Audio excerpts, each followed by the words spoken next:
جب آپ باہر مختلف کام کر رہے تھے تو اس میں سب سے مشکل ٹائم کون سا تھا؟ کیا کوئی ایسی مایوسی کبھی آئی ہو، کبھی ایسا کوئی دھچکا لگا ہو، کبھی آپ کو یہ فیل ہوا ہو کہ یار یہ میں کیا کر رہا ہوں، مایوسی کا غلبہ کبھی طاری ہوا ہو؟ ایک دفعہ ایسا ہوا کہ میں صبح کے وقت پڑھاتا تھا اور صبح ٹائی کوٹ پہن کے میں جاتا تھا ایک کالج میں پڑھانے، اور وہاں پہ میں مطالعہ پاکستان اور انگریزی پڑھاتا تھا۔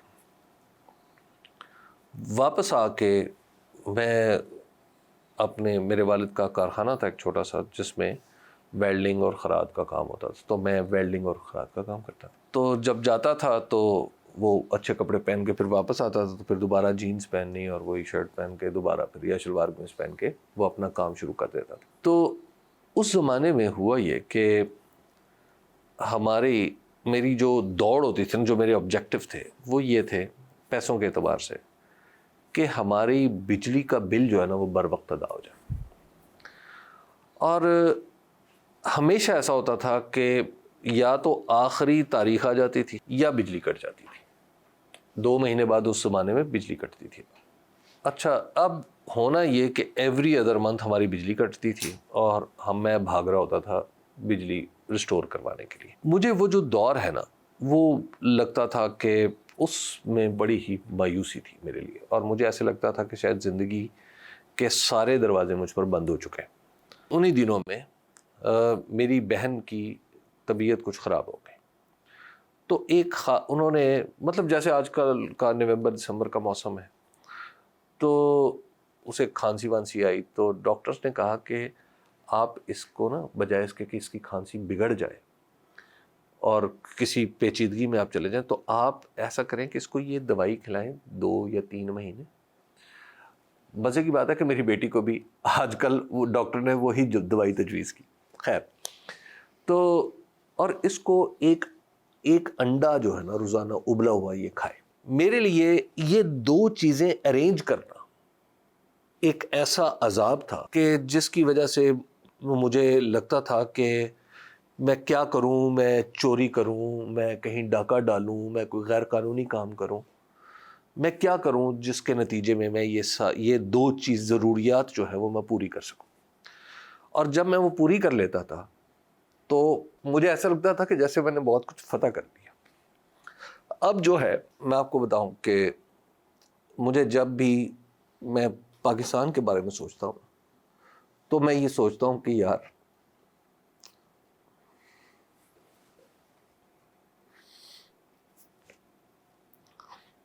کہ آج بھی کتنے بھائی ہو گئے جو ایک انڈا اور شاید 2 گولیاں ان کے لیے پریشان ہو رہے ہیں۔ اور میں آپ کو پورے یقین سے اور وثوق سے بتاتا ہوں کہ یہ میری قسمت نہیں تھی، یہ پاکستان کا نظام تھا جس نے مجھے جکڑ رکھا تھا۔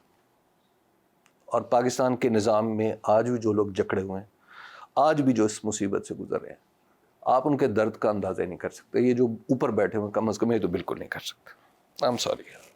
پاکستان سے باہر جب آپ تھے وہاں پہ کیسے حالات تھے، کیا چیلنجز تھے، کس طرح آپ نے ان کو فیس کیا؟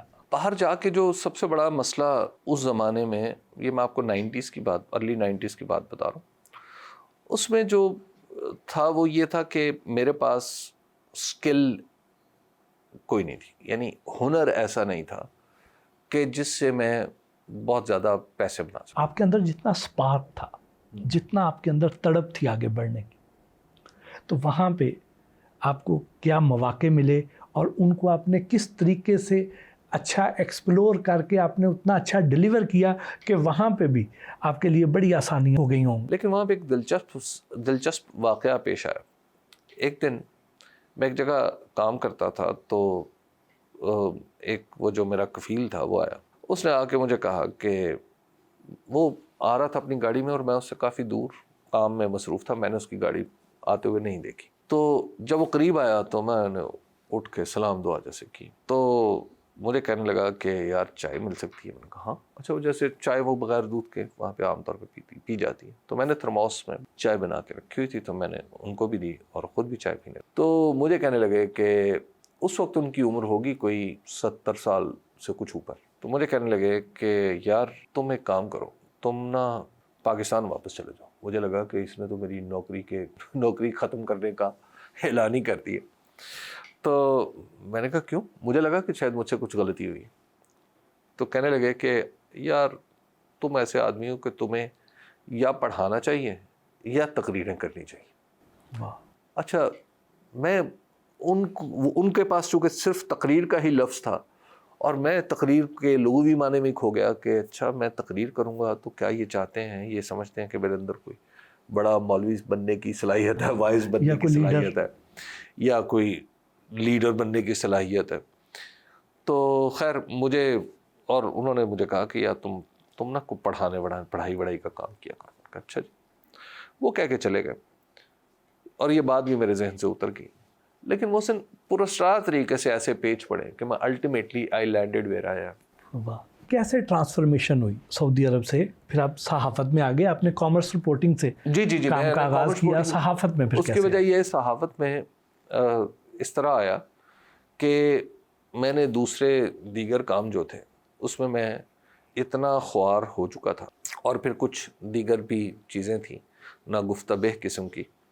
اس میں مجھے یوں لگا کہ اب مجھے نوکری کرنی چاہیے. میں لکھتا تھا لیکن باقاعدہ صحافت نہیں کرتا تھا. تو پھر مجھے ایسا لگا کہ اب مجھے باقاعدہ طور پر اسی شعبے میں ہی کام کرنا چاہیے, اور اس شعبے میں کام کرتے ہوئے شاید میں اپنی صلاحیتوں کا اظہار بھی کر پاؤں, اور شاید اپنے گھر کے جو فوری نوعیت کے مالی ضروریات ہیں ان کو بھی پورا کر پاؤں.